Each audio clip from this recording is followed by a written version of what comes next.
नमस्कार दोस्तों सभी दोस्त मित्रों को सबसे पहले नवदुर्गा की हार्दिक शुभकामनाएं। दोस्तों अभी मैं हूँ प्रयागराज के नैनी क्षेत्र में। नैनी का जो रामलीला ग्राउंड है वहां पर मैं अभी मौजूद हूँ और यहाँ पर रामलीला का मंचन किया जा रहा है, जो कि सार्वजनिक रामलीला समिति की तरफ से बहुत ही शानदार रामलीला यहाँ दिखाई जा रही है। देखिए मैं आपको अंदर चल के पूरा दिखाऊंगा ग्राउंड में, और अभी मैं फिलहाल बाहर से आपको सारा कुछ दिखा देता हूँ। इसके बाद मैं आपको पूरा अंदर चल के पूरा ग्राउंड में दिखाता हूँ। दोस्तों मैं कल गया था पत्थर चट्टी, जो प्रयागराज की रामलीला है वो बहुत ही फेमस मानी जाती है, लेकिन मैं कल वहां गया तो मैंने देखा कि वहां का जो स्टेज है वो इतना दूर है कि आम पब्लिक को ठीक से दिखाई भी नहीं देता है। आगे उसमें कुछ वीआईपी लोगों के लिए कुर्सियां डाली जाती हैं काफी हद तक, जहाँ कुछ वीआईपी लोगों के लिए रहती हैं, कुछ टिकट वालों के लिए रहती हैं, जो लोग टिकट चार्ज करके वहां आते हैं रामलीला देखने के लिए, तो उन लोगों के लिए रहती है। बाकी जो आम पब्लिक रहती है उनके लिए बहुत दिक्कत होती है, बहुत दूर से उन्हें खड़े होकर देखना पड़ता है, तो वहां से ठीक से स्टेज भी दिखाई नहीं देता है और ठीक से रामलीला का आनंद भी नहीं ले पाते। लेकिन नैनी में जो रामलीला ग्राउंड है, जहाँ रामलीला होती है, वहां ऐसा बिल्कुल भी नहीं है। यहाँ अगर आप रामलीला देखने आते हैं तो आपको पूरा आनंद मिलेगा यहाँ रामलीला का। क्यों कि यहाँ वीआईपी लोगों के लिए 10-5 लोग ऐसे हैं जिनके लिए जो चीफ गेस्ट वगैरह होते हैं, तो उनके लिए थोड़ी सी 10-5 कुर्सी डाली गई है। बाकी इसके बाद जितनी भी जगह है, सारी जगह में आम पब्लिक पूरा बैठती है, आम पब्लिक वहां पास से देखती है और सारा कुछ एकदम से क्लियर दिखाई देता है। तो चलिए मैं अंदर चल के आपको सारा कुछ दिखा देता हूँ। तो दोस्तों ये है ग्राउंड का मुख्य दरवाजा। देखिए आप मेन रोड से काफी पब्लिक आपको दिखाई दे रही होगी, और जस्ट अभी ठीक आधे घंटे बाद रामलीला शुरू होने वाली है। ये ग्राउंड है, देखिए मैं अंदर चल के आपको सारा कुछ दिखा देता हूँ। तो दोस्तों ये आप देख पा रहे हैं, ये पूरा ग्राउंड है। देखिए मैं पूरा अंदर से आपको दिखा रहा हूँ, और अभी रामलीला स्टार्ट होने में अभी आधे घंटे की देर है, और काफी लोग अभी भी ग्राउंड में आ चुके हैं। काफी लोग अभी भी अपनी अपनी सीटें कवर करके बैठ चुके हैं। बाकी और लोग भी हैं जो अभी आते जाएंगे धीरे धीरे करके। पूरा ग्राउंड एकदम से खचाखच भर जाएगा। ग्राउंड पूरा इस तरीके से भरा रहता है कि कुछ पूछो मत। जब रामलीला शुरू होती है तो होते होते पूरा ग्राउंड एकदम से फुल तरीके से भर जाता है। बहुत सारे लोग खड़े होकर भी आनंद लेते हैं, लेकिन ग्राउंड थोड़ा लिमिटेड है, ज्यादा बड़ा नहीं है। तो खड़े होकर जो लोग रामलीला देखते हैं उनको भी स्टेज का पूरा जो है सब कुछ साफ साफ दिखाई देता है, और रामलीला का पूरा आनंद उठाते हैं। और ये जो दोस्तों आप देख पा रहे हैं कि यहाँ ये जो सीटें लगी हैं स्टेज के ठीक सामने, ये ज्यादा से ज्यादा 10, 12, 15 सीटें होंगी। ये सीटें वीआईपी के लिए हैं। वीआईपी का मतलब है जो यहाँ चीफ गेस्ट आते हैं, जो है आरती के टाइम में यहाँ मुख्य अतिथि के रूप में आते हैं, उनके लिए ये है। वो थोड़ी देर यहाँ बैठ के देखते हैं। और आप देख पा रहे होंगे कि बगल में सारी आम पब्लिक जो है बैठी हुई है, जो एकदम से स्टेज के नजदीक है। और चारों तरफ जो है आप देख सकते हैं कि काफी मात्रा में जो है लोग अभी से आके बैठ गए हैं। सीट के चक्कर में थोड़ा जल्दी आ जाते हैं। और यहाँ बाकी और लोग जो हैं वो लोग भी आसानी से जो है पूरे ग्राउंड में कहीं भी खड़े होकर देखते हैं। काफी अच्छा लगता है। ये देखिए स्टेज एकदम से जो है मैं आपको दिखा रहा हूँ। अनाउंसमेंट अभी हो रहा है रामलीला स्टार्ट होने का, और थोड़ी ही देर में रामलीला शुरू हो जाएगी, तो मैं आपको पूरा बाकिया यहाँ का दिखाऊंगा। और आप देख सकते हैं कि ग्राउंड जो है काफी अभी भरा है और काफी खाली है। तो ये रामलीला शुरू होने से पहले पहले पूरा एकदम से खचाखच भर जाता है।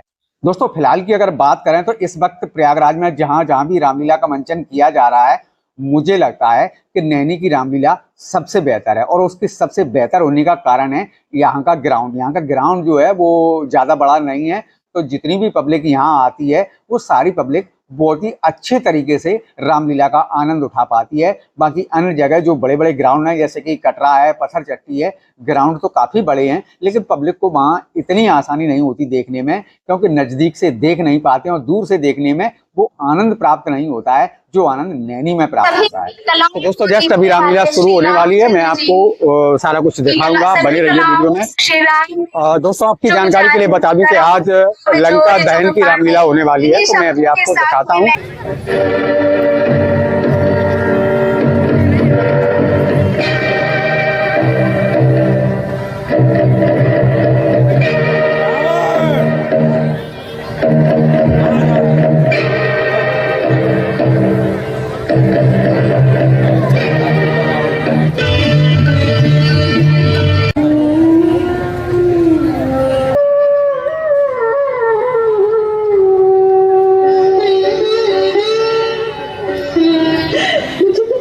विश्वास नहीं होता कि मेरी भाभी का संदेशा लेकर कोई सचमुच मेरे पास आया है। मुझे भय लग रहा है कि कहीं मेरी नींद खुल जाए और मुझे पता चलेगा कि मैं एक स्वप्न देख रही थी। हे कपिल श्रेष्ठ, क्या तुम सच कह रहे हो कि मेरे स्वामी भी मुझे उतना ही याद करते हैं जितना कि मैं उन्हें करती हूँ? मुझे क्षमा करना माता, प्रभु राम का प्रेम आपसे कहीं अधिक है और उसे कोई देख नहीं सकता। आप तो किसी राक्षसी से अपने मन की बात कह सकती है, परंतु प्रभु की विवशता देखो, वो तो किसी से अपने हृदय की बात कह भी नहीं सकते। सारे झंझावात को अपने हृदय के अंदर दबाकर सूखी आंखों से केवल चारों ओर देखते रहते हैं, किसी से कुछ कहते नहीं, रातों को सोते नहीं। उनकी व्यथा कौन जान सकता है? आते समय मुझसे केवल इतना कहा कि हनुमान, सीता से कहना तुम्हारे जाने के बाद मेरी देह प्राण विहीन हो गई है। बस फिर ऐसा लगा कि उन्होंने वो भाषा में आपके लिए बहुत कुछ कहा जो शायद आप भी सुन सकती हैं। हाँ, मैं सुन सकती हूँ, मैं सुन रही हूँ हनुमान। उन्होंने मुख भाषा में जो कुछ मुझे कहा मैं सब सुन रही हूँ। मुझसे कहना कि सीता आप ही की है और आप ही के भरोसे अब तक जीवित है, परंतु अब जीना असहाय हो गया। अब आगे में देरी की तो मुझे जीवित नहीं पाएंगे। ऐसा नहीं होगा माँ। क्या तुम नहीं जानता मैं कैसे कष्ट में जी रही हूँ? मैंने सब देख लिया है माँ। वृक्ष पर बैठे बैठे रावण का संवाद, इन राक्षसियों का व्यवहार सब देख लिए। और मैंने ये भी देखा है माँ कि एक पतिव्रता नारी का तेज तीनों लोगों के विजेता और घमंडी रावण को कैसे निस्तेज कर देता है। और ये भी देखा है चंद्रहास जैसी जगत विजयी खड़ग घास के तिनके के सामने कैसे सिर झुका देता है मां। धर्म की शक्ति और अधर्म की दुर्बलता का मर्म आज आपके श्री चरणों के प्रताप से देख लिया है मां। हमें आशीर्वाद दो कि हम मानव जाति श्री राम प्रभु की सेवा में सफल हो और इन राक्षसों का सर्वनाश कर दे। परंतु वानर राक्षसों का सामना कैसे कर सकेंगे? तुमने देखा होगा राक्षस तो एक से एक महापाठ है और वानर तो सब तुम्हारे जैसे होंगे ना वत्स? हाँ माता, सब मेरे जैसे हैं, परंतु आपके पतिव्रत धर्म की शक्ति जो एक तिनके को तलवार से टक्कर लेने के योग्य बना सकती है, वो शक्ति भी हमारे साथ होगी ना। ठीक है पुत्र। माँ, मुझे भूख भी लगी है। उस वाटिका में सुंदर सुंदर फल हैं, यहीं से आरंभ करता हूँ। पहले फल खाऊंगा, फिर वाटिका का विध्वंस करूंगा। कोलाहल सुनकर चिंता न करना।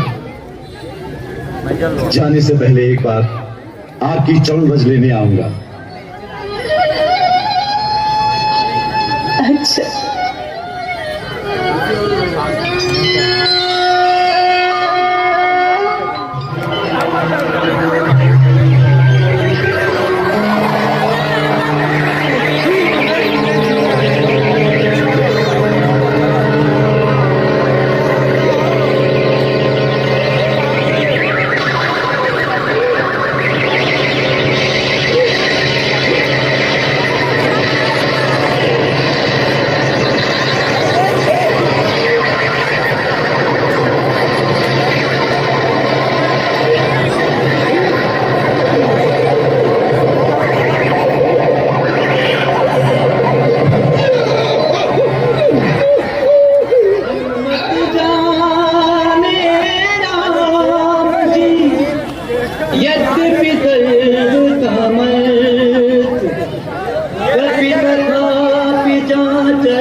शत्रु शक्ति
आया हूँ। अब मेरे स्वामी श्री राम आएंगे। जाओ, जाकर सावधान कर दो अपने राजा रावण को। जाओ।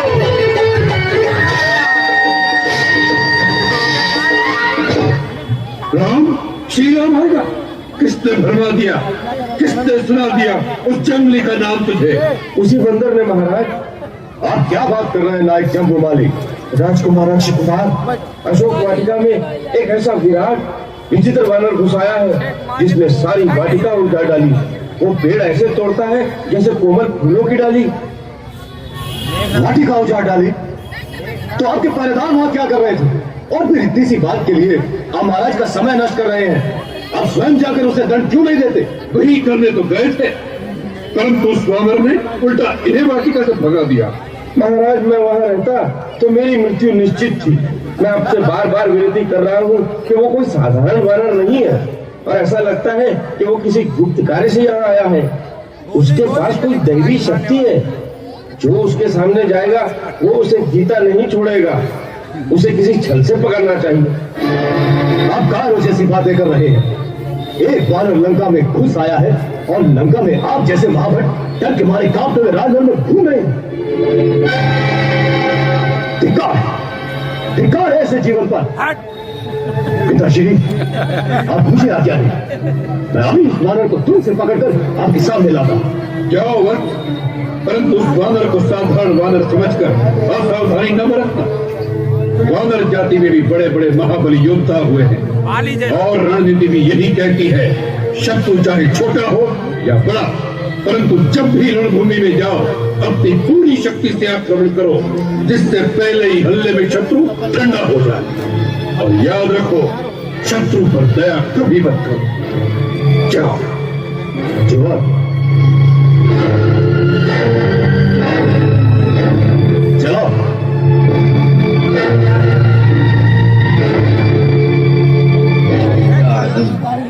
खाए भी इतने कि प्रभु श्री राम के पास जाने तक भूख नहीं लगी। कई दिन की शुदा शांत हो गई।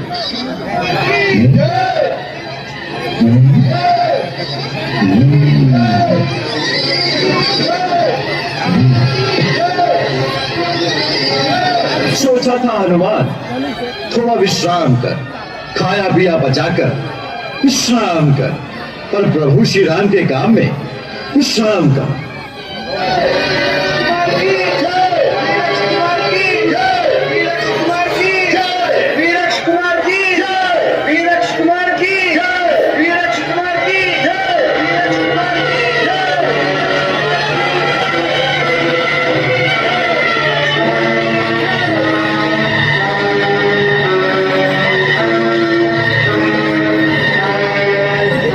ये है वो निराला बंदर।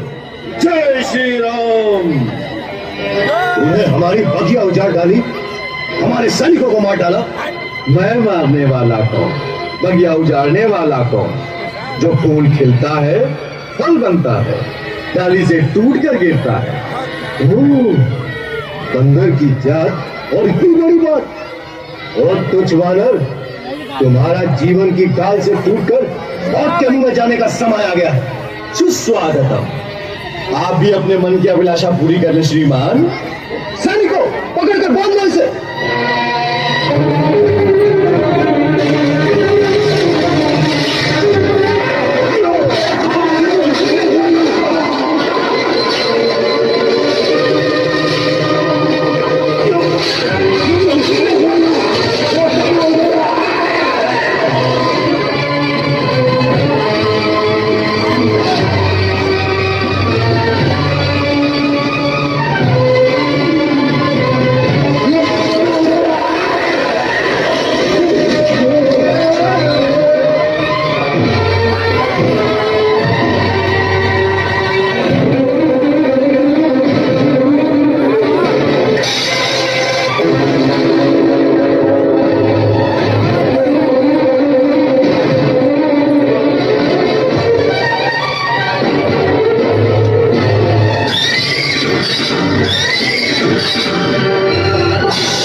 सैनिकों ने मचा रखा था।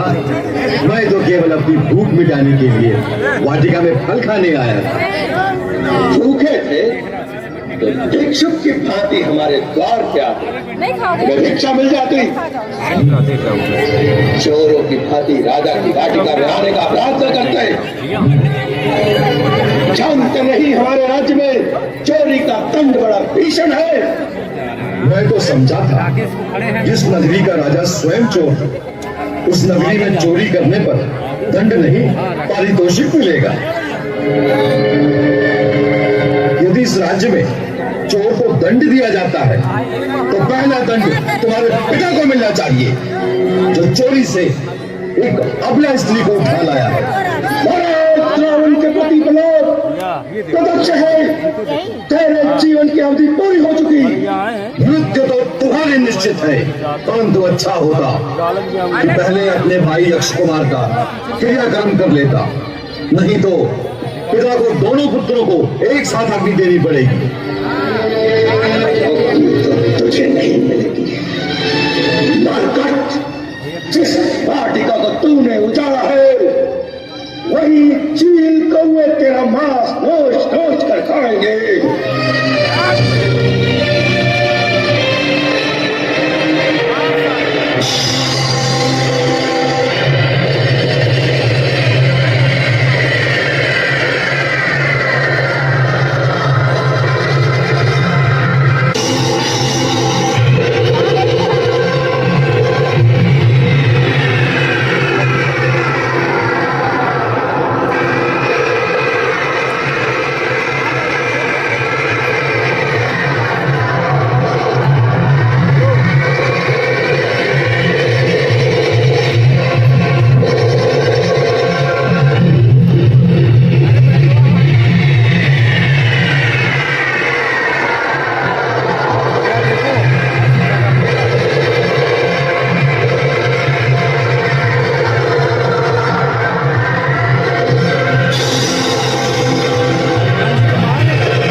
इस मरकट को महाराज के दरबार में पहुंचा देना।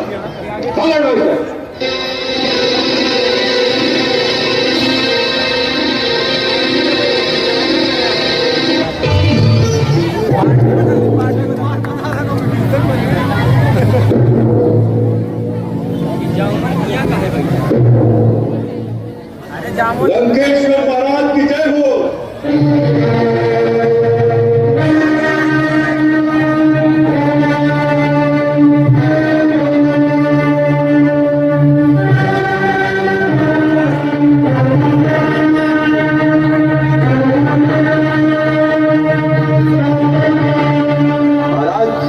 आपकी आज्ञा अनुसार आपके अपराधी को बांध कर ले आया।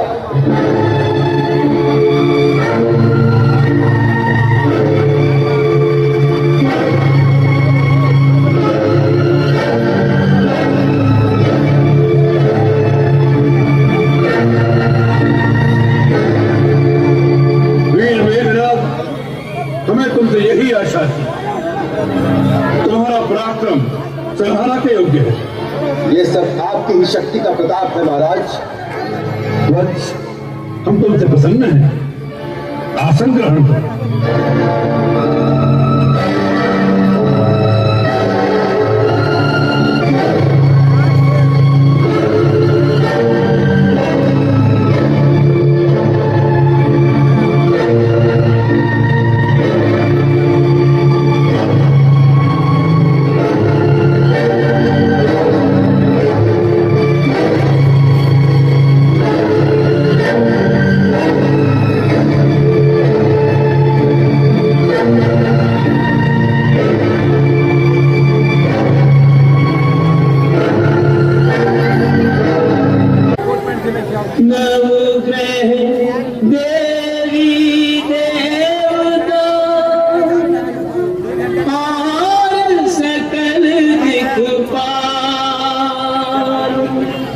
सब अदृश्य भयभीत सब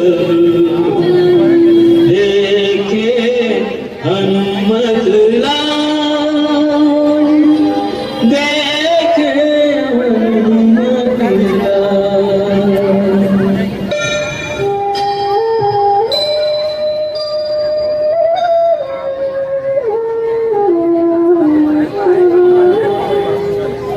मन ही मन तिनको किया, तब हनुमंत प्रणाम। मुक्ति की आशा बंधी, सुर बोले जय राम, जय हनुमत जय राम। इस वानर से डर रहे थे? इसमें ऐसी कौन सी विशेषता है जिसने न केवल हमारे सैनिकों का संहार किया है, वरन राजकुमार अक्ष कुमार जैसे महान योद्धा का युद्ध भी किया है? महाराज, यह देखने में जितना सीधा है, वास्तव में उतना सीधा साधा नहीं है। ये परम मायावी है, अनेक प्रकार की छल विद्याएं जानता है, इसलिए किसी के वश में नहीं आ सका। इसके साथ युद्ध करते समय एक बार तो मैं भी विचलित हो गया, फिर ब्रह्मास्त्र का प्रयोग करके मैंने इसे अपने वश में किया। इसके लिए तुम्हें ब्रह्मास्त्र चलाना पड़ा? जी पिताश्री। तब तो ये अवश्य हमारे सामने लाए जाने योग्य है।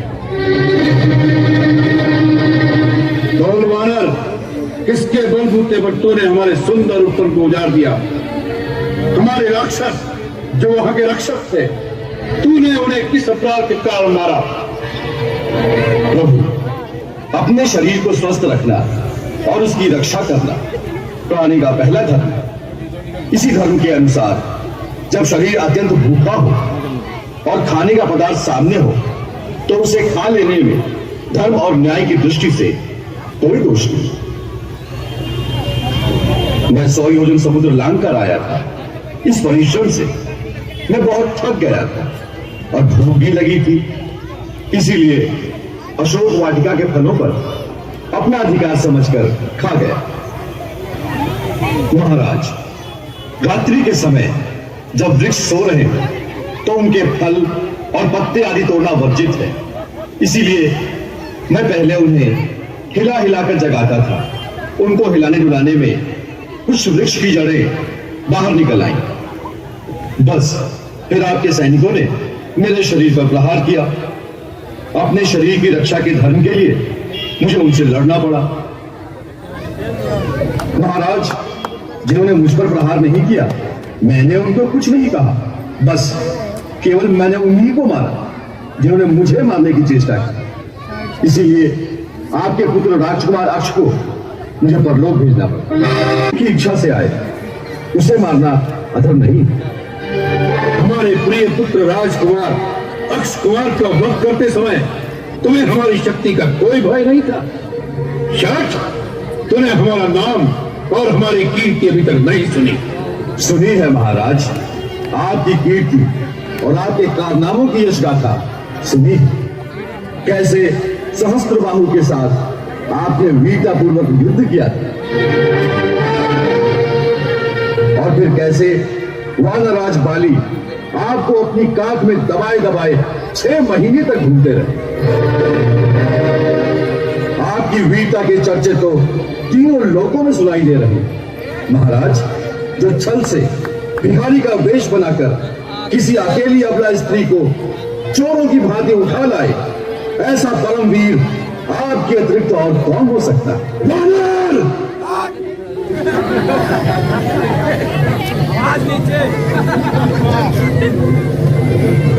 हमारे दरबार में ऐसी दुष्टता से बात करने का साहस कोई नहीं कर सकता। सेनापति जी महाराज। इसकी जुआ अभी काट दी जाए।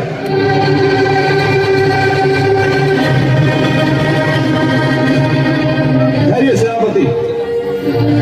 अमात्य प्रहस्त, आप हमारी आज्ञा पूर्ति में रुकावट डाल रहे हैं। महाराज, ऐसा साहस मैं नहीं कर सकता। परंतु आपकी आज्ञा पूर्ति से पहले मैं आपकी सेवा में एक विनम्र निवेदन करने की आज्ञा चाहता हूँ। कहो।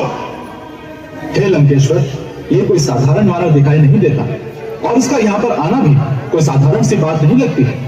ये मानव रूप इसका छद्म वेश दिखाई देता है, क्योंकि जितना तेज इसमें है उतना वानरों में नहीं होता। हो सकता है ये इंद्र के कहने पर यहाँ आया हो, या कुबेर अथवा यम वरुण का दूत हो, या विष्णु ने ही इसे यहाँ भेजा हो। सबसे पहले ये जान लेना परम आवश्यक है।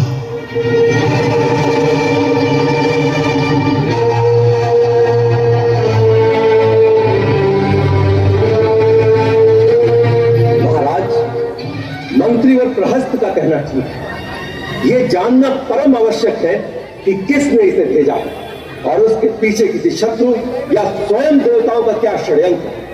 ये सारी जानकारी जो इसके द्वारा मिल सकती है, इसकी जीभ काट देने से उसका अवसर हो जाएगा।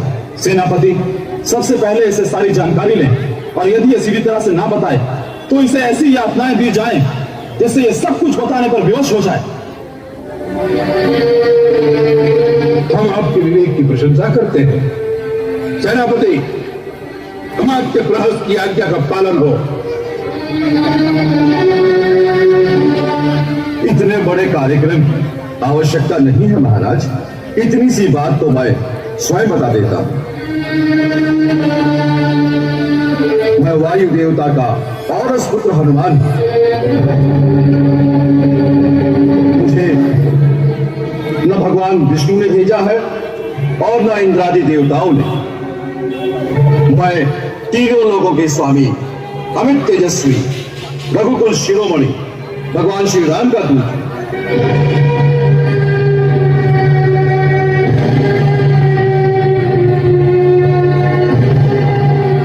जिनकी भार्या सीता माता को तुम छल से हर लाए हो, मैं उन्हीं सीता माता का पता लगाने और आपको मिलने 100 योजन समुद्र लांघ कर आया। मैंने सीता माता के दर्शन कर लिए। अब आपसे मिलने के लिए ही मैंने इस प्रकार बाधा जाना स्वयं ही स्वीकार किया है। नहीं तो देवता और असुर तक मुझे किसी भी अस्त्र अथवा पाश में बांध नहीं सकते, क्योंकि मुझे ब्रह्मा जी से ऐसा वरदान मिल चुका है। मैं तो ये देखने की लालसा से चला आया कि महर्षि पुलस्त्य, जिनका यश निर्मल चंद्रमा के समान है, उनके वंश में उनकी कीर्ति को कलंकित करने वाला ऐसा कौन सा मूर्ख है जो श्री राम से बैर करने का साहस रखता है, जिसे रघुनाथ जी की शक्ति का न भान है न भय है। तू एक तुच्छ मानव की शक्ति से रावण को डराने आया है।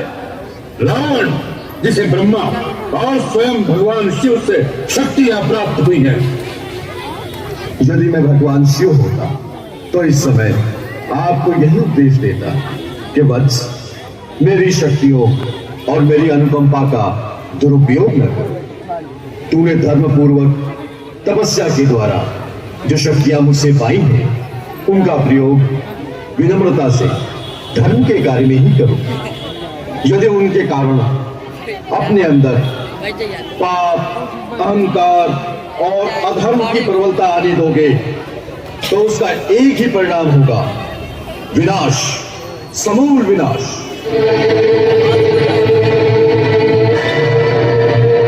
अतः विनाश का मार्ग छोड़ के श्री राम की शरण में चले जाओ, जिन्होंने एक ही बाण से महाबली बाली को मार डाला और खरदूषण का सेना समेत अंत कर दिया।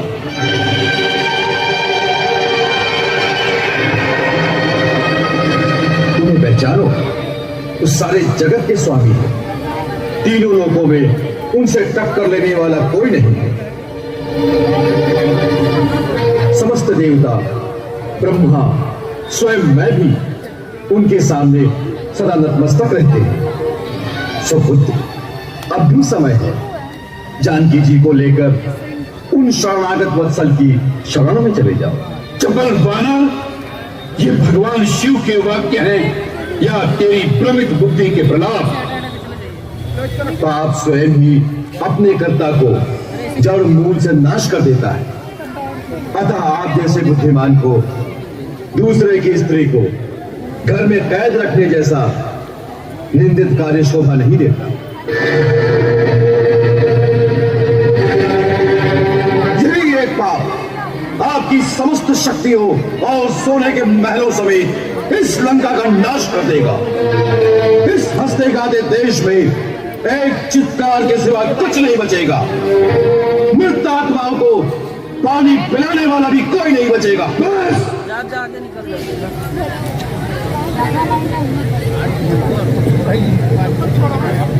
बहुत हो चुकी है दरगंगा पे। अपनी मृतात्मा को पानी देने वाले की चिंता करो। तुम्हारे लिए तुम्हें सोचने की कोई आवश्यकता नहीं। ब्रह्मा जी के आशीर्वाद से देव, दानव, यक्ष, गांधर्व, किन्नर, नाग, असुर, यहाँ तक कि कोई भी योनि का प्राणी हमें नहीं मार सकता। उस वरदान में नर और वानर से आपको निर्भय नहीं किया गया था।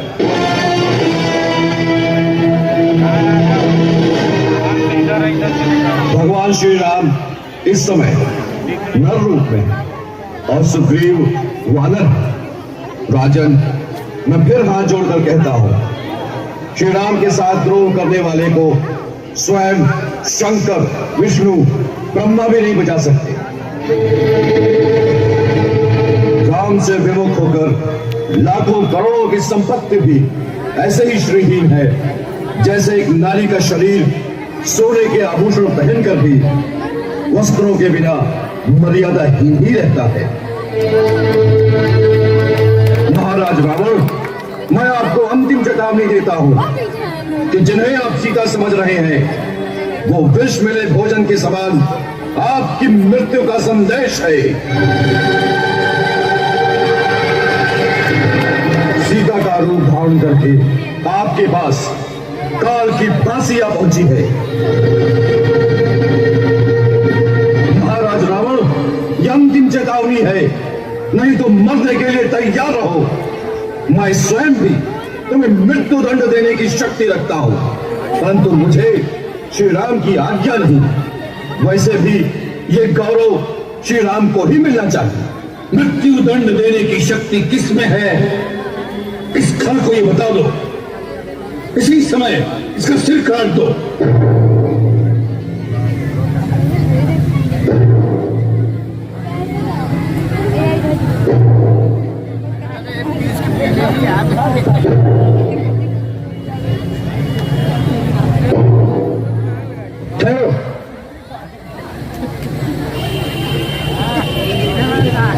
राक्षस राज, क्षमा कीजिए। यदि आप क्रोधित न हो तो सेवक कुछ विनती करें। कहो। महाराज, ये वानर दूत बनकर आया है।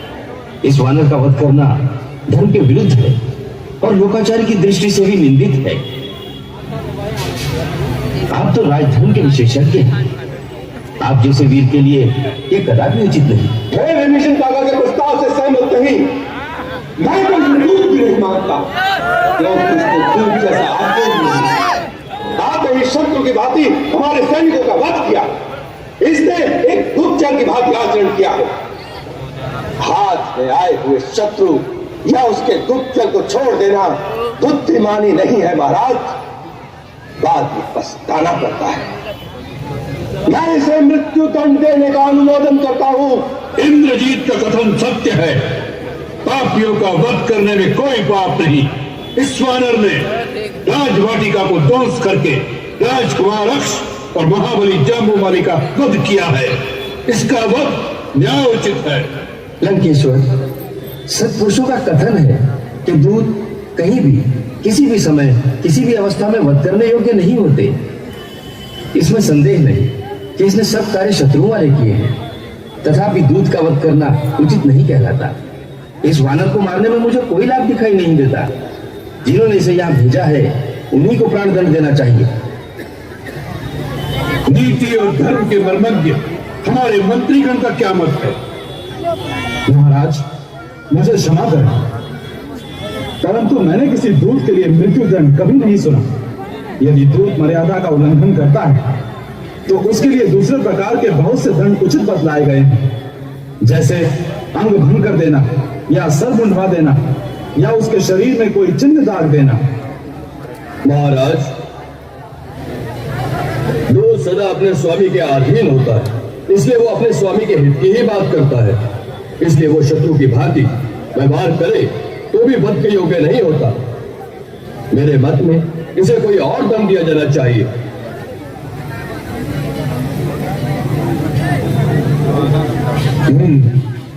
हम आप सबके मत को स्वीकार करते हैं, परंतु इस दुष्ट वानर को कोई न कोई दंड देना आवश्यक है। वानरों को अपनी पूंछ से बड़ी ममता होती है, वही उनका आभूषण है, अतः इसकी पूंछ जला दी जाए। जली पूंछ लेकर ये अपने स्वामी के पास जाए और वहां इसके मित्र और कुटुंबीजन इसे दीन और पीड़ित अवस्था में देखकर दुखी हो। राक्षसगण इसकी पूंछ में आग लगाकर इसे नगर की सड़कों और चौराहे पर घुमाए, जिससे राक्षसों के बच्चे जलती हुई पूंछ वाले वानर को देखकर प्रसन्न हो। यह हमारी आज्ञा है।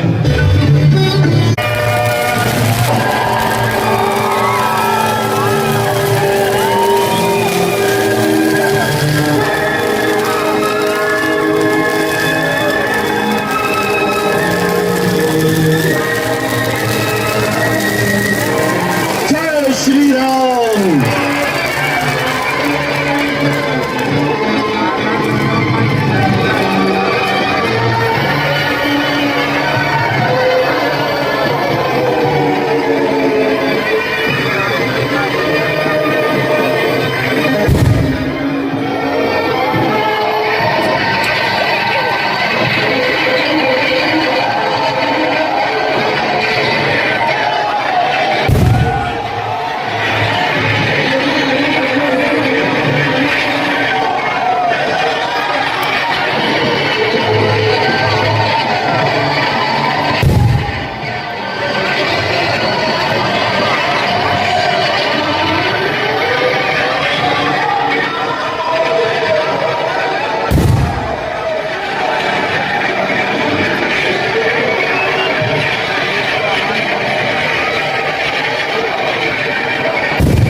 जब से मैंने सुना कि रावण ने तुम्हारी पूंछ जलाने की आज्ञा दी है, मैं बहुत चिंता में थी।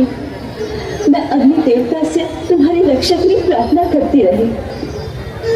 मैं जानता था माता कि आपके पुण्य प्रताप से ही अग्निदेव मुझे और मेरी पूंछ को नहीं जला सके। मां, मैंने रघुनाथ जी के प्रभाव और आपके आशीर्वाद से लंका के सैन्य बल को बहुत क्षति पहुंचाई है। लंका दुर्ग की मजबूत दीवार और नगर के महान फाटक को भी जला दिया है, जिससे उनकी दुर्ग रचना शक्तिहीन हो जाएगी और श्री राम की सेना के लिए नगर पर अधिकार करना सहज हो जाएगा। कल मैंने छुपकर उनके अस्त्र भंडार भी देख लिए थे, वो भी आज विध्वंस कर आया। मैं तो रावण का भी अंत कर देता, परंतु प्रभु की आज्ञा नहीं। अब आप चिंता न करें, मुझसे यहाँ का समाचार सुनकर श्री राम लंका पर चढ़ाई कर देंगे। उनके साथ वानर और भालुओं के स्वामी महाराज सुग्रीव बड़े शक्तिशाली राजा हैं। उनकी सेना लंका को चारों ओर से घेर ले। अब आप रावण का विनाश हुआ ही समझिए। अब जाने से पहले मुझे अपना आशीर्वाद दो। तो दोस्तों उम्मीद है वीडियो पसंद आया होगा, अच्छा लगा तो वीडियो को लाइक करके चैनल को सब्सक्राइब कर लीजिए। चलिए मिलते हैं नेक्स्ट वीडियो में, तब तक के लिए बाय बाय। इन्होंने इस रामलीला की शुरुआत